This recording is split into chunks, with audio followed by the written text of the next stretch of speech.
देहरादून में गणेश जोशी से ओएनजीसी संविदा कर्मचारी संघ ने की भेंट। मृतक आश्रितों को ही रोजगार देने की मांग। मंत्री गणेश जोशी ने संघ को दिया आश्वासन। 23 अक्टूबर को केदारनाथ धाम के कपाट होंगे बंद। भंगकोट भैरवनाथ के कपाट विधिवत किए गए बंद। देहरादून में श्री गुरु रामदास विश्वविद्यालय की खेलोत्सव 2025 का समापन। छात्रों ने दिखाई बहुआयामी प्रतिभा। महंत देवेंद्र दास महाराज ने विजेताओं को दी बधाई। नैनीताल में जुआरियों पर पुलिस का शिकंजा। कोटाबाग जंगल से 12 जुआरी गिरफ्तार। मौके से जुआ सामग्री और नकली बरामद। और भवाली के राजगढ़ में कर्मी की संदिग्ध परिस्थितियों में गोली लगने से मौत। पुलिस ने शव को कब्जे में लेकर की जांच शुरू। मामले में आगे की कार्रवाई जारी। नमस्कार, स्वागत है आपका। मैं हूं आपके साथ सपना दीपक मद्देशिया। बुलेटिन का आगाज करेंगे। मुख्यमंत्री पुष्कर सिंह धामी ने देहरादून में लोक सेवा आयोग से उत्तराखंड राजस्व परिषद के लिए चयनित समीक्षा अधिकारियों और सहायक समीक्षा अधिकारियों को नियुक्ति पत्र वितरित किए। आइए अब आपको सीधा लिए चलते हैं मुख्य सेवक सदन मुख्यमंत्री आवास देहरादून, जहां सीएम धामी कार्यक्रम में उपस्थित चयनित अभ्यर्थियों को संबोधित कर रहे हैं। काम करना शुरू किया तब से मेरा एक संकल्प था कि जितने भी हमारे पद रिक्त हैं उन सभी रिक्त पदों को भरा जाए और इसको एक अभियान के रूप में लिया जाए। समय समय पर बहुत सारी चुनौतियों का भी हमें सामना करना पड़ा, लेकिन हमने इस संकल्प को लगातार आगे बढ़ाने का काम किया। आप सबने देखा होगा कि पिछले 4 साढ़े 4 वर्षों के अंदर 26,000 से अधिक नियुक्तियां अभी तक संपन्न हो गई हैं, जो अपने आप में एक बहुत बड़ा रिकॉर्ड है। और हम राज्य गठन के बाद कुल वर्षों को देखेंगे तो ये जो आंकड़ा है 26,500 के लगभग का, ये दुगने से भी ज्यादा है। और पूरे राज्य गठन के बाद अगर कुल नियुक्तियां भी हम निकालेंगे कितनी हुई हैं तो लगभग 40,000 के आसपास नियुक्तियां हुई हैं।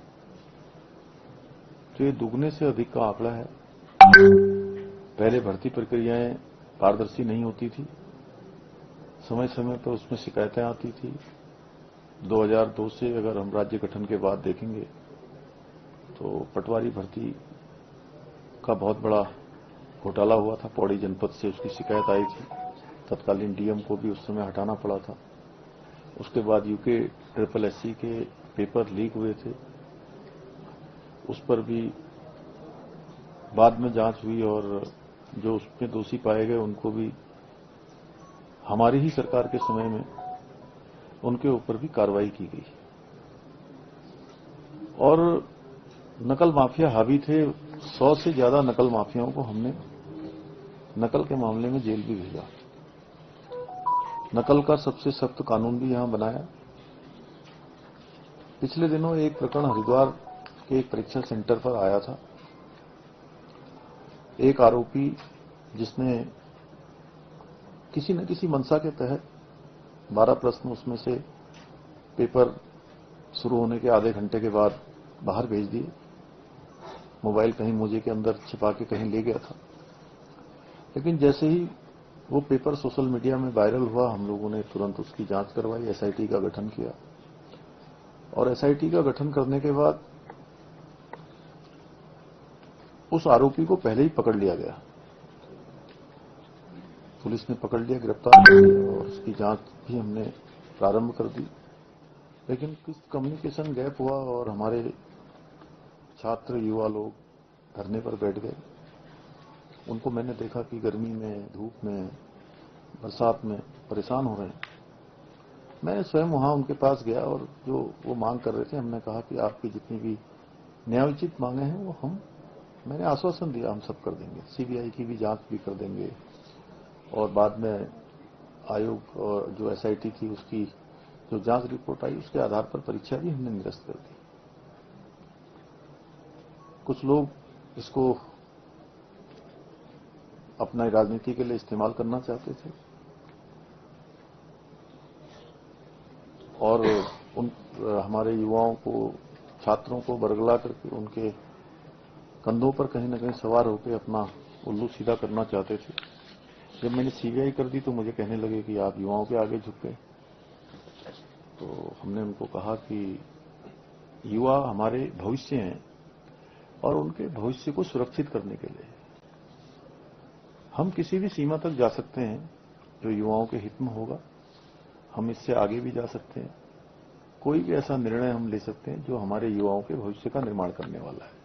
भर्ती प्रक्रियाओं को जो पारदर्शी बनाने का हमने संकल्प लिया है वो आगे बढ़ेगा और आगे भी हमारा यही कहना है कि अब जो लोग तैयारी कर रहे हैं, जो हमारे बच्चे, हमारी बेटे बेटियां, उनको मैं कहना चाहता हूं कि मेहनत से पढ़ें।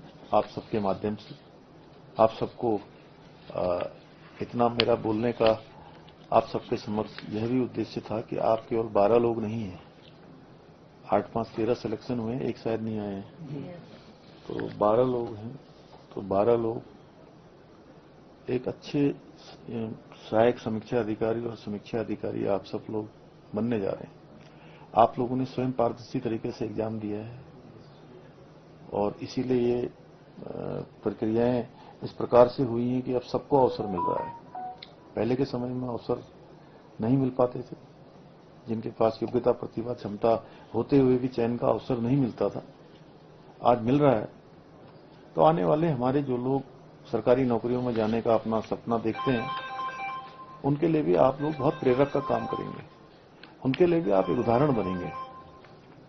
इसलिए मुझे कैबिनेट मंत्री गणेश जोशी से अपने कैंप कार्यालय में ओएनजीसी संविदा कर्मचारी संघ देहरादून में के एक प्रतिनिधिमंडल ने शिष्टाचार भेंट की। इस दौरान प्रतिनिधिमंडल ने मंत्री को अवगत कराया कि संघ द्वारा पिछले कई वर्षों से ओएनजीसी प्रबंधन से यह मांग की जा रही है कि मृतक आश्रितों एवं मेडिकल अनफिट घोषित कर्मचारियों के स्थान पर उनके आश्रितों को रोजगार का अवसर प्रदान किया जाए। संघ के सदस्यों ने कहा कि इस मुद्दे पर उन्होंने बार बार लिखित और मौखिक रूप से प्रबंधन से वार्ता की है, लेकिन अभी तक ठोस समाधान नहीं हो सका है। संघ ने कैबिनेट मंत्री गणेश जोशी से अनुरोध किया है कि इस विषय में हस्तक्षेप कर संवेदनशीलता के साथ कर्मचारियों के आश्रितों को रोजगार दिलाने में सहयोग करें। कैबिनेट मंत्री गणेश जोशी ने प्रतिनिधिमंडल की मांगों को ध्यानपूर्वक सुना और उन्हें सकारात्मक आश्वासन दिया।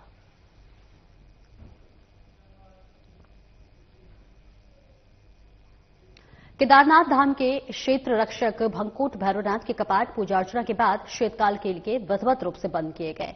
इससे पहले केदारनाथ मंदिर में पूजा अर्चना और भोग लगाया गया। श्री बद्रीनाथ केदारनाथ मंदिर समिति मुख्य कार्याधिकारी श्री केदार सभा और पंच पंडा समिति रुद्रपुर ने मंदिर परिसर से कपाट बंद करने के लिए भैरवनाथ के मंदिर की ओर प्रस्थान किया।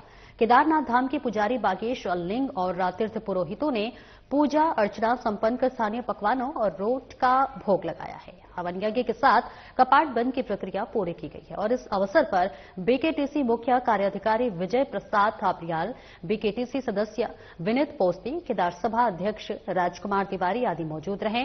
भैरवनाथ के कपाट बंद होने के साथ ही केदारनाथ धाम के कपाट बंद की तैयारी और पंचमुखी डोली की पूजा अर्चना की तैयारियां शुरू हो गई हैं। बता दें कि केदारनाथ धाम के कपाट 23 अक्टूबर को शीतकाल के लिए बंद होंगे।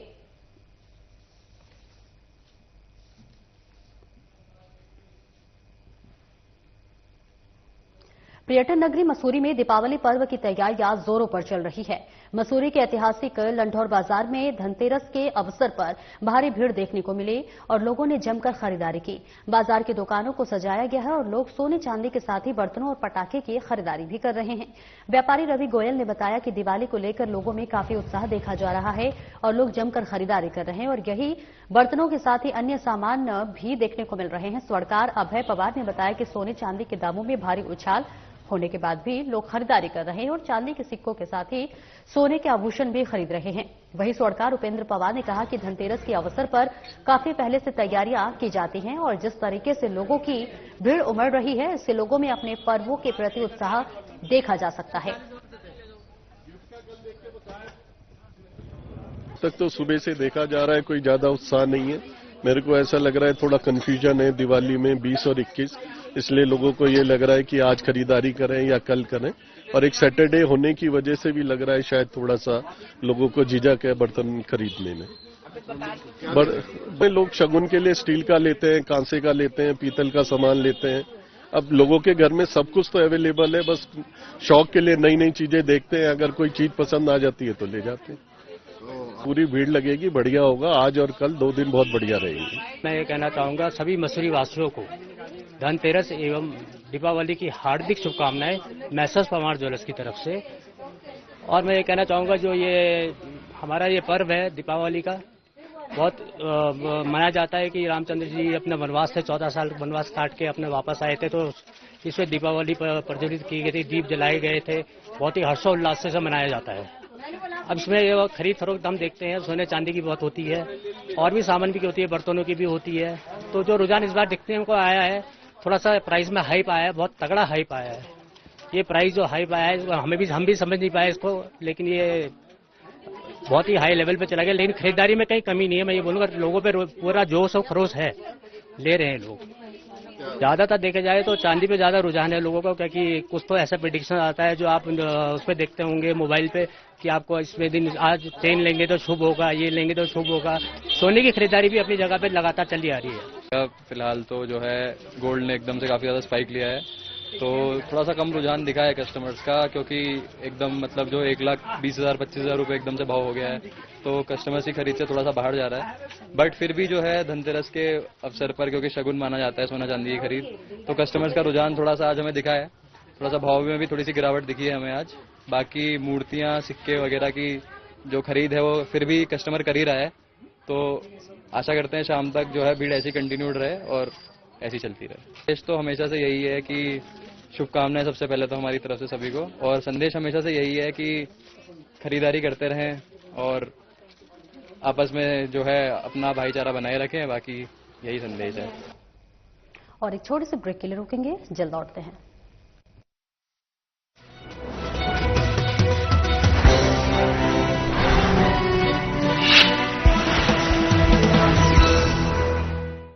सामर्थ्य से भरी ये देवभूमि आपके लिए निवेश के बहुत सारे द्वार खोलने जा रही है। उत्तराखंड में औद्योगिक विकास ने पकड़ी रफ्तार, निवेश के संकल्प धरातल पर हो रहे साकार। प्रधानमंत्री नरेंद्र मोदी के मार्गदर्शन और मुख्यमंत्री पुष्कर सिंह धामी के कुशल नेतृत्व में उत्तराखंड ने औद्योगिक विकास की तरफ मजबूत कदम बढ़ाए हैं। प्रदेश में उद्योगों के विस्तार और अधिक से अधिक युवाओं को रोजगार देने के लिए धामी सरकार अपने संकल्पों को धरातल पर उतार रही है। निवेश आकर्षित करने के लिए धामी सरकार ने ग्लोबल इन्वेस्टर्स समिट का आयोजन किया था, जिसमें 3.5 लाख करोड़ रुपए के निवेश प्रस्ताव प्राप्त हुए थे। उद्योगों के अनुकूल पारदर्शी नीतियों के चलते अब तक 1 लाख करोड़ रुपए के निवेश की ग्राउंडिंग हो चुकी है, जो उत्तराखंड पर निवेशकों के मजबूत भरोसे को दर्शाता है। जिन क्षेत्रों में सबसे ज्यादा निवेश की ग्राउंडिंग हुई है, उनमें ऊर्जा क्षेत्र में 40,341 करोड़ रुपए, उद्योग में 34,086 करोड़ रुपए, आवास में 10,055 करोड़ रुपए, पर्यटन में 8,635 करोड़ रुपए और उच्च शिक्षा में 5,116 करोड़ रुपए के निवेश की ग्राउंडिंग की गई है। ये केवल आर्थिक निवेश नहीं है, बल्कि उत्तराखंड की समृद्ध संभावनाओं, उद्यमिता की भावना, जन भागीदारी पर आधारित समेकित विकास का प्रतिबिंब है। सरकार के प्रयासों से राज्य की औद्योगिक प्रगति को नई पहचान और नई गति मिलना तय है। निवेश की ग्राउंडिंग से न सिर्फ स्थानीय उद्यमिता को प्रोत्साहन मिलेगा, बल्कि राज्य की आर्थिक समृद्धि के साथ रोजगार के नए द्वार भी खुलेंगे। उद्योगों को मिल रही रफ्तार, बढ़ रहा निवेश, मिल रहा रोजगार।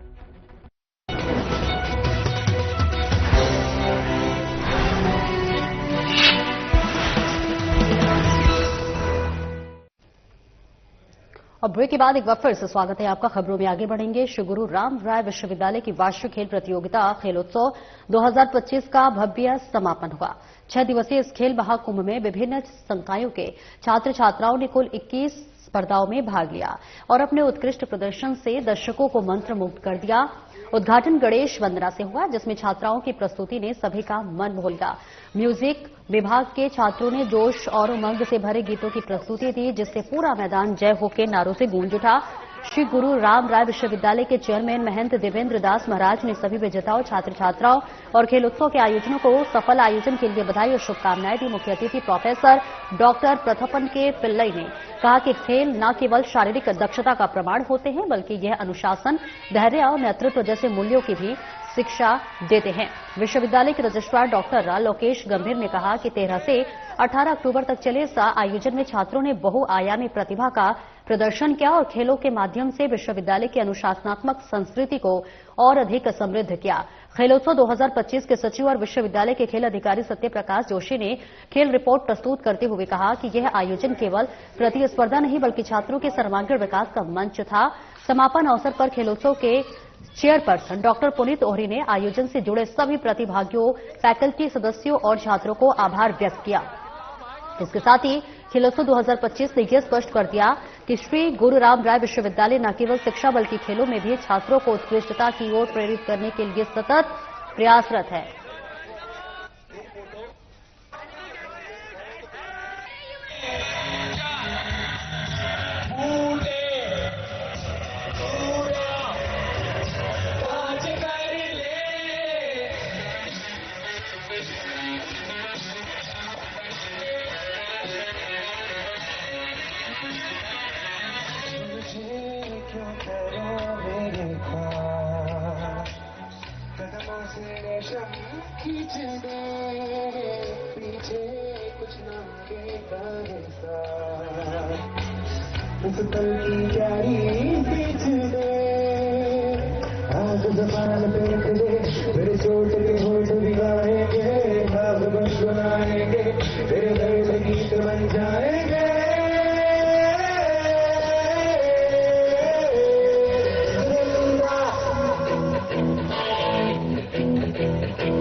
नैनीताल में कानून व्यवस्था बनाए रखने के लिए पुलिस सट्टा जुआ और अवैध गतिविधियों में लिप्त व्यक्तियों के विरुद्ध लगातार अभियान चला रही है, जिसके चलते पुलिस को 2 अलग अलग मामलों में बड़ी सफलता मिली।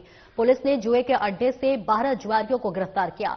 कालाढूंगी प्रभारी निरीक्षक अरुण कुमार सैनी ने बताया कि पुलिस टीम ने कोटाबाग क्षेत्र के जंगल में दबिश दी। जंगल में आरोपी हार जीत की बाजी लगाकर जुआ खेल रहे थे। पुलिस ने मौके से 5 लोगों को गिरफ्तार किया, जबकि अन्य आरोपी फरार हो गए, जिनकी गिरफ्तारी के प्रयास जारी है। पुलिस ने मौके से जुआ सामग्री और नकदी भी बरामद की। उन्होंने बताया कि दीपावली पर्व के दौरान कानून व्यवस्था बनाए रखने के लिए सट्टा जुआ और अवैध गतिविधियों में लिप्त व्यक्तियों के विरुद्ध लगातार अभियान चलाया जा रहा है। जनपद में शांति व्यवस्था भंग करने वाले किसी भी व्यक्ति को बख्शा नहीं जाएगा।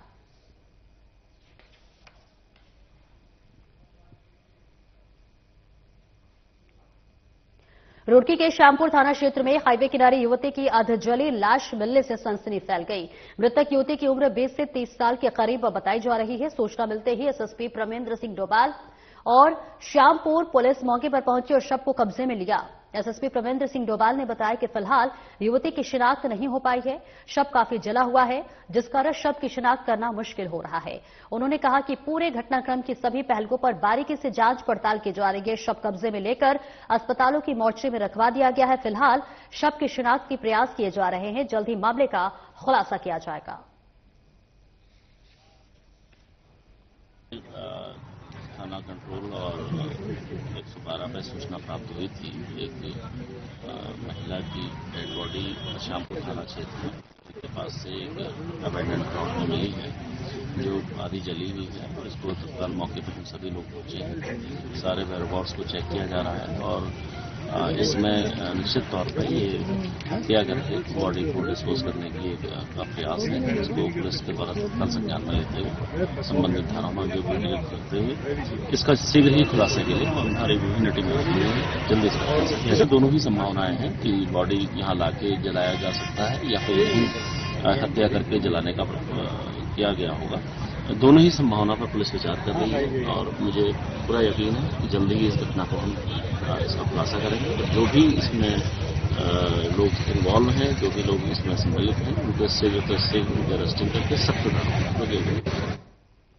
दीपावली त्योहार के मद्देनजर पुलिस अधीक्षक पिथौरागढ़ रेखा यादव के निर्देशन में थल थाना पुलिस द्वारा अवैध मादक पदार्थों की रोकथाम के लिए निरंतर सघन जांच अभियान चलाया जा रहा है और इसी क्रम में थानाध्यक्ष थल प्रकाश चंद्र पांडे द्वारा मया police team head constable Rajesh Kumar, head constable Shankar रदेवड़ी एवं कांस्टेबल जगदीश मारकुना के साथ गुप्त सूचना पर आमथल गांव के जंगलों में अवैध रूप से कच्ची लहन बनने की छापेमारी की गई। आमथल के जंगलों में अवैध रूप से बनाई जा रही 200 लीटर अवैध लहन जो है वो बरामद की गई है, जिसे मौके पर ही नष्ट किया गया है। जब पुलिस टीम ने आमथल के जंगलों में तलाशी अभियान चलाया उस समय मौके पर कोई भी व्यक्ति नहीं पाया गया।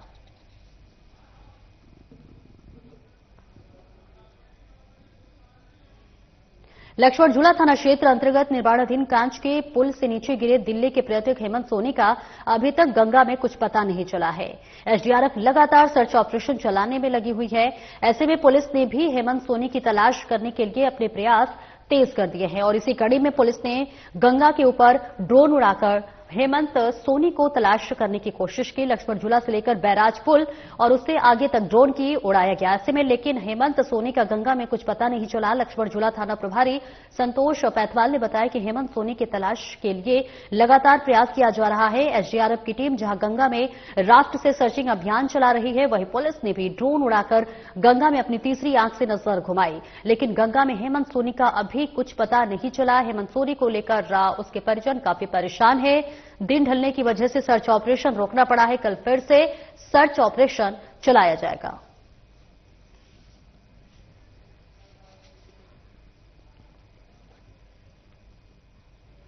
और वहीं कैचीधाम स्थित किरौला रेस्टोरेंट में देर रात एक कर्मी की संदिग्ध परिस्थितियों में गोली लगने से मौत हो गई।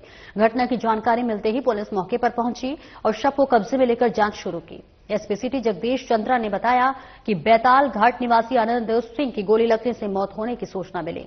मौके पर पहुंचकर पुलिस ने शव को कब्जे में लिया। शव का पंचायतनामा भरकर पोस्टमार्टम के लिए भेज दिया गया। साथ ही फॉरेंसिक टीम को बुलाया गया। उन्होंने बताया कि जिस बंदूक से गोली चली है वे लाइसेंसी है। उन्होंने कहा कि पुलिस हर तथ्य की जांच कर रही है। परिजनों के तहरीर के बाद ही अग्रिम कार्रवाई की जाएगी। कोतवाली भवाली क्षेत्र का ये मामला है। किरौला ढाबे में कल रात को पुलिस को सूचना मिली कि गोली चली है। इस सूचना पे पुलिस मौके पे गई है। जो प्रारंभिक तथ्य सामने आए हैं उसमें ये पता चला कि 4-5 लोग एक ट्रक्स में थे, वहाँ एक्सीडेंटल फायर हुआ है और उससे एक आदमी की जान चली गई है। पुलिस और एफएसएल की टीम घटनास्थल का निरीक्षण कर रही है। पंचायतनामा भरने के बाद पोस्टमार्टम के लिए सबको भेजा जा रहा है। इसमें परिजनों की तहरीर के बाद अग्रिम विधिक कार्रवाई की जाएगी। रानीपोखरी थाना क्षेत्र अंतर्गत पानी की टंकी से मिले संदिग्ध युवक की मौत से पुलिस ने पर्दा हटा लिया है। जी हां, पुलिस ने युवक की मौत को हत्या बताया है और मामले में हत्या करने वाले आरोपी को गिरफ्तार कर लिया है। फिलहाल आरोपी को कोर्ट में पेश करने के लिए भेजा गया है। मामले का खुलासा करते हुए एसपी देहात जया बलूनी ने बताया कि रानीपोखरी निवासी शुभम पाल 14 अक्टूबर को संदिग्ध परिस्थितियों में घर से लापता हो गया। शिकायत मिलने पर थाना प्रभारी विकेंद्र कुमार ने शुभम पाल को अपनी टीम के साथ तलाश करना शुरू किया। 15 अक्टूबर को शुभम पाल की उसका शव एक पानी की टंकी से पुलिस ने बरामद किया है। मामले में शुभम पाल के पिता रमेश चंद्र ने बेटे की हत्या की आशंका जताते हुए तहरीर दी। पुलिस ने मामले में मुकदमा दर्ज किया और जांच के बाद ऋषभ धीमान को हत्या करने के आरोप में गिरफ्तार कर लिया है। पूछताछ में आरोपी ने बताया कि उसकी ऋषभ के साथ रंजिश थी। ऋषभ और वे दोनों साथ में काम करते थे, लेकिन ऋषभ उसे छोटी छोटी बात पर अपमानित करता था, इसलिए उसने बदला लेने के लिए साजिश रची। 14 अक्टूबर की शाम को दोनों ने पानी की टंकी के पास शराब पी और जब नशा गया तो उसने ऋषभ को पानी की टंकी में धक्का दे दिया और उसकी हत्या कर दी।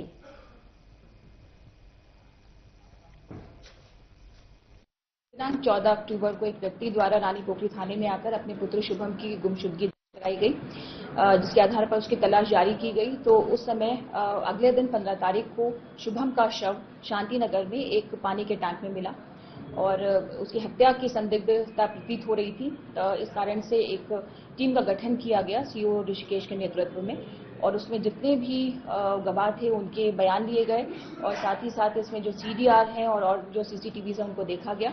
तो उसमें कुछ संदिग्ध प्रतीत हुआ और इसके आधार पर ऋषभ की कल अरेस्टिंग की गई है, जिसके द्वारा ये बताया गया है कि उसके द्वारा ही शुभम की हत्या की गई। उसने बताया कि वो दोनों पेंट का काम करते थे और जहां पर भी वो जाते थे काम साथ करने के लिए, तो कई बार शुभम उसका छोटी छोटी बातों को लेकर उसका अपमान करता था, जिस वजह से कि ऋषभ उससे रंजिश रखने लगा था। 14 तारीख को उसने मोटरसाइकिल पर शुभम को अपने साथ बिठाया और दोनों शांति नगर में गए और वहां पर एक टैंक के पास बैठकर दोनों ने शराब पी। जब शुभम बहुत ज्यादा नशे में हो गया तो उस समय पर ऋषभ ने मौका देखकर उसे टैंक में धक्का दे दिया और ये भी इंश्योर किया कि उसकी मृत्यु हो गई है। उसके बाद वो चुपचाप वहां से चला आया, उसने किसी को नहीं बताया। लेकिन सब तथ्यों के आधार पर जब हमने देखा तो वो पकड़ा गया और उसने अपना जुर्म कबूल किया है और उसके जो हत्या के समय पे पहने हुए कपड़े थे वो भी बरामद किए गए। आगे की विवेचना प्रचलित है। लक्ष्मण झूला थाना क्षेत्र अंतर्गत गंगा में बह रहे एक नग्न युवक को राफ्टिंग गाइड ने पकड़कर नावघाट पर बाहर निकाला। बता दें कि पुलिस मौके पर पहुंची और युवक को बेहोशी की हालत में अस्पताल ले गई, जहां डॉक्टर ने युवक को मृत घोषित कर दिया। पुलिस ने मृतक का शव कब्जे में लेकर पोस्टमार्टम के लिए भेज दिया। घटनास्थल के आसपास पुलिस ने पूछताछ की, लेकिन मृतक की पहचान नहीं हो सकी। मृतक के एक हाथ और गर्दन पर टैटू बना हुआ है। शरीर को देखकर पुलिस आशंका जता रही है कि शायद मृतक विदेशी है। इस आशंका के चलते पुलिस ने आसपास की घटना थाना क्षेत्र को मृतक की फोटो भेजकर जानकारी जुटानी शुरू की है। होटलों से भी पुलिस जानकारी कर रही है, कहीं कोई विदेशी लापता तो नहीं है। लक्ष्मण झूला थाना प्रभारी संतोष पैथवाल ने बताया कि ऐसा लग रहा है शायद मृतक गंगा में तैराकी करने के लिए उतरा और वे थक कर गंगा में बह गया। पुलिस ने जांच शुरू कर दी और जांच में ही पूरी स्थिति स्पष्ट हो पाएगी।